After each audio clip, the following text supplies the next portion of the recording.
ჩვენს ეთერში სტუმრობის დროა ზუზუ ძალიან საინტერესო თემაზე გვაქვს ჩვენ სტუმრობა ასე რომ ვთქვათ 2025-2026 წლის სასწავლო ოლიმპიადაზე რეგისტრაცია დღევანდელი დღის ჩათვლით 18 საათამდე გრძელდება. რომელი საგნების არჩევა შეუძლიათ მოსწავლეებს და რა უნდა გაითვალისწინონ მათ რეგისტრაციის პროცესში ამ ყველაფრის შესახებ ჩვენ მოგვიყვება შეფასებისა და გამოცდების ეროვნული ცენტრის დირექტორი ქალბატონი ნინო წერეთელი. დილამშვიდობისა ქალბატონი. დილამშვიდობის მოგესალმებით და კიდევ ერთხელ დიდი მადლობა მოწვევისთვის. დიდი მადლობა რომ გაგვიწმენთ. ამ საკითხის გაშუქებისთვის. პირველ რიგში რომ მოვუყვეთ ჩვენს ტელემაყურებელს. რას წარმოადგენს სასწავლო ოლიმპიადა და რა არის ამ ოლიმპიადის მთავარი მიზანი? კიდევ ერთხელ დიდი მადლობა. სასწავლო ოლიმპიადა წლიდან წლამდე ხორციელდება საქართველოში და აი იმდენად უკვე პოპულარიზაცია ძალიან დიდია და ჩართულობა ძალიან დიდია, რომ მე გეტყვით 2024-25 სასწავლო წლის მონაწილეთა რაოდენობის შესახებ. როგორც წესი, ოლიმპიადა 3 ტურით მიმდინარეობს. პირველ ტურზე დარეგისტრირებული იყო 29000 მოსწავლე. მეორე ტურში გადავიდა 6900 მოსწავლე, მესამე ტურში გადავიდა 660 მოსწავლე და გაიმარჯვა 58 მოსწავლემ. ოღონდ ძალიან მნიშვნელოვანია, რომ ერთმა მოსწავლემ 2 საპრიზო ადგილი სხვადასხვა საგანში გაინაწილა. ისე რომ ძალიან სამამაყოა და მინდა გითხრათ, რომ სულ რამოდენიმე დღის წინ მქონდა დაჯილდოება განათლების მეცნიერებისა და ახალგაზრდობის სამინისტროში და ეს ბუნებრივია, იმიტომ რომ ეს პროგრამა ყოველ წელიწადს მტკიცდება მინისტრის ხელმოწერით, ასე ვთქვათ, და ჩვენ აღმასრულებლები ვართ. მაგრამ თვითონ ეს ღონისძიება იმდენად ამაღელვებელია, როდესაც ეს 48 უკლებლივ ყველა გამარჯვებული მოვიდა. ოღონდ მინდა გითხრათ, რომ ყველა საგანში 10-10 გამარჯვებულია. ოღონდ თქვენ წეგან იკითხეთ რომელ საგნებში, ყველა იმ საგნებში, რაც ეროვნული სასწავლო გეგმით არის მე-12 კლასისთვის, თუმცა მონაწილეობენ ასევე საბაზო საფეხურის მე-6, მე-7, მე-8 კლასის მოსწავლეები, მე-9 კლასის მოსწავლეებიც. ეს გამოცდილების და ცოდნის დაგროვება არის. ანუ ასაკობრივი ზღვარი არ არსებობს. ბატონო? ასაკობრივი ზღვარი როგორც ჩანს? არა, ანუ მოდით ასე ვთქვათ, მე-6 კლასი და მე-12 კლასის ჩათვლით. მე-12 კლასისთვის კეთდება, მაგრამ ბატონო? მონაწილეთა რაოდენობა თუ არის შეზღუდული? არ არის შეზღუდული. არ არის შეზღუდული. ჩვენ გვაქვს მოლოდინი, რომ წელს კიდევ უფრო მეტი მსურველი დარეგისტრირდება და დაჯილდოება როგორც წესი მიმდინარეობს ხოლმე მხოლოდ ყველა საგანში პირველი სამეულის. პირველ ადგილზე გადასულისთვის 1000 ლარიანი ვაუჩერი გვაქვს ჯილდოდ, მეორე ადგილზე გასულისთვის 700 ლარიანი, ხოლო მესამე ადგილის მფლობელისთვის რა თქმა უნდა 500 ლარიანი.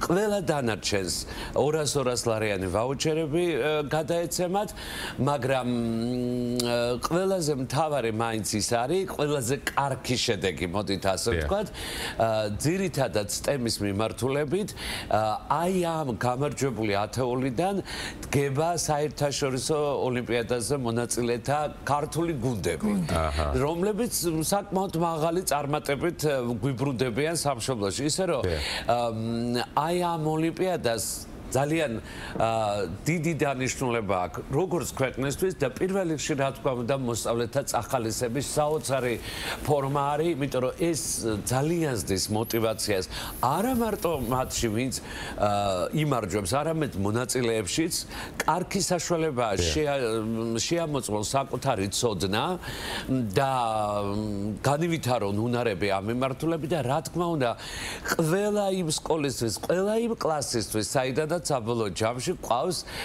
გამარჯვებული მოსწავლეები. როგორი არის შერჩევის წესი? რამდენი ტური არსებობს? რა უნდა გაითვალისწინონ მოსწავლეებმა? პირველ რიგში ყველა ცოდნა. ყველაზე მთავარი აუცილებელი არის, რომ დღეს 18 საათამდე ყველა მსურველმა დაასრულოს რეგისტრაცია.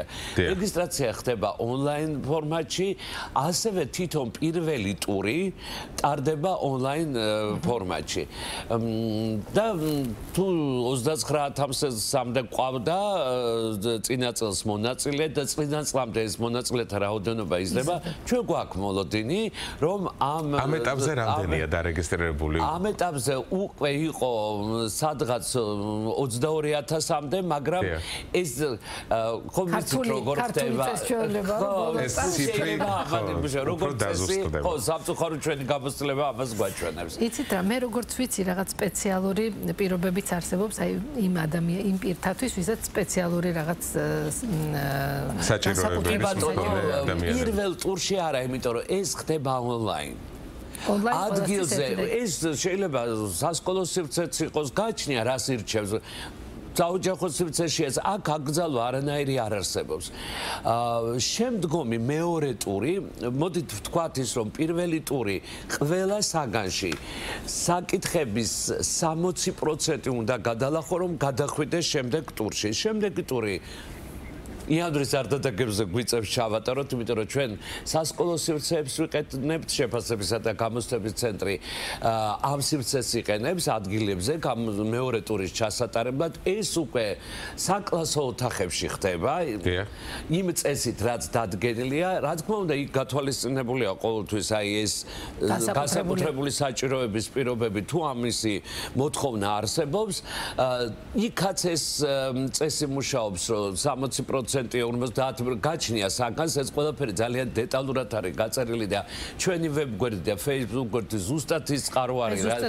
რისთვისაც სადაც აბსოლუტურად ყველა ინფორმაცია დევს, მაგრამ ეს არ ნიშნავს იმას, რომ ამით ამოვწურავთ ჩვენ კომუნიკაციას ჩვენ განმოსაცდელებთან. ასევე რა თქმა უნდა, ჩვენიც ხელი ხაზი მუდმივად მუშაობს ნებისმიერი დაინტერესებული. არის ალბათ აფეთქებული. რა თქმა უნდა, ჩვეულებრივი ამბავია. და უკვე მესამე ტურს ვატარებთ მარტის არდადეგებზე, ისევ იმ პრინციპიდან გამომდინარე, რომ სასკოლო სივრცეებს ვიყენებთ, მაგრამ შარშა მქონდა, თქვენ იცით, რომ ცენტრში გვაქვს ჩვენ საგამოცდო სივრცეებიც მოწყობილი და ოლიმპიადის მესამე ტური უკვე შეფასებისა და გამოცდების ეროვნულ ცენტრში ჩატარდა. საინტერესო არის არაქართული ენოვანი სკოლის მოსწავლეებთათვის როგორი პირობები მოქმედებს? ჩვეულებრივი. ანუ საგნების რამე დიფერენცია არსებობს? საერთოდ ეს არაქართულენოვანი სკოლების წარმომადგენლებისთვის, კურსდამთავრებლებისთვის, როგორც თქვენ ეროვნულ გამოცდაზე, საერთოდ კიდე სხვა ფორმატი მასწავლებლებისთვის, რომლებსაც სურვილი აქვთ ასეთ სკოლაში, ეს ფორმატი ერთნაირად მუშაობს ყველგან და ჩვენ დიდი ხანია უკვე აღარ გამოვყოფთ ქართულენოვან და არაქართულენოვან მოსახლეობას მოდით ჩვენ და განათლების სისტემაში ერთნაირი ხელმისაწვდომობა აქვს აბსოლუტურად ყველა ეროვნული უმცირესობის წარმომადგენელს. მოდით, რადგანაც უკვე დასასრულის მივდივართ, აი დღეს 18 საათამდე არის რეგისტრაცია. მოდით, აი ვინც კიდევ ორჭოფობს და ჯერ კიდევ ვერ გადაუწყვეტია მიიღოს თუ არა ოლიმპიადაში მონაწილეობა. აი რას ურჩევდით? თქვენ რას ეტყოდით? აუცილებლად მიიღონ მონაწილეობა, ჯერ ესეთი ბუნებრივია, რომ ეს გახლავთ უფასო მომსახურება ჩვენისგან. და რატომ არ უნდა ცადონ თავი? აი მე მაგიტომ თავის თავი უნდა გამოსცადონ, პირიქით შეამოწონ თავიანთი ცოდნა.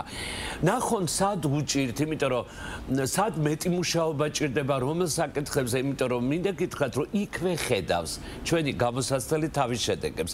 პირველი ტურის ონლაინ ფორმატი ზუსტად ამას ნიშნავს, რომ ნებისმიერი ადგილიდან შეუძლია წვდომა აქვს, იქ სადაც მხოლოდ და მხოლოდ ერთადერთი საჭიროება, რომ ინტერნეტი იყოს გამართული, რა ადგილსაც თვითონ აირჩევენ და რა თქმა უნდა იქვე ეკრანზევე გამოუდის ის პასუხები საბოლოო ჯამში თვითონ თავის შეფასებას უყურებს და ეს ხომ მისი ცოდნის შემოწმება არაჩვეულებრივი საშუალება არის რომ კიდევ ერთხელ დარწმუნდოს სად არის მყარად, სად მეტი მუშაობა ჭირდება და მე ვფიქრობ, რომ ეს ყველასთვის ძალიან კარგი საშუალება არის და мотиваციას ხოს მერე და მერე უკვე შემდეგ ტურებში რომ გადადიან ეს კიდევ და კიდევ უფრო ცდის мотиваციას, მაგრამ თუნდაც იმისთვის მოსინჯოს თავი რაც დროსადასირცეში რა თქმა უნდა გარე შეფასება ქვია, მოდით ამას, ხო?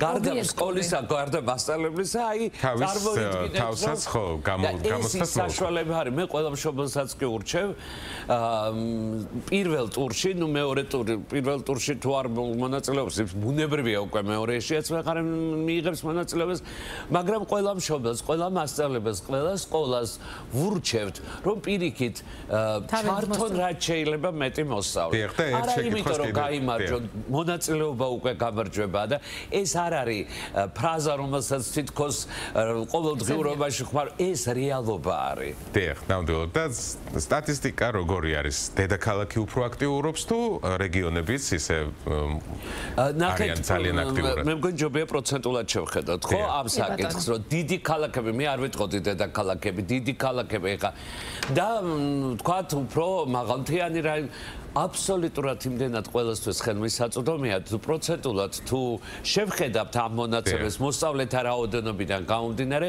ჩართულია სრულიად საქართველოს ერთნაირი პროცენტული მაჩვენებელი გვაქვს ყველა მიმართულებით. ძალიან სასიამოვნოა, დიდ წარმატებებს გისურვებთ ქალბატონო ნინო. დიდი მადლობა.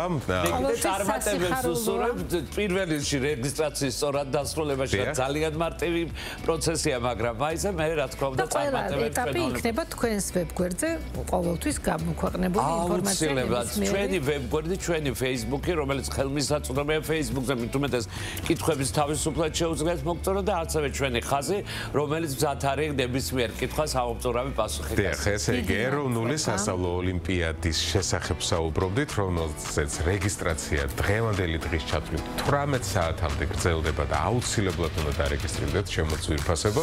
გისურვებთ წარმატებებს. ჩვენი გადაცემის სტუმარი იყო შეფასებისა და გამოცდების ეროვნული ცენტრის დირექტორი ქალბატონი ნინო წერეთელი.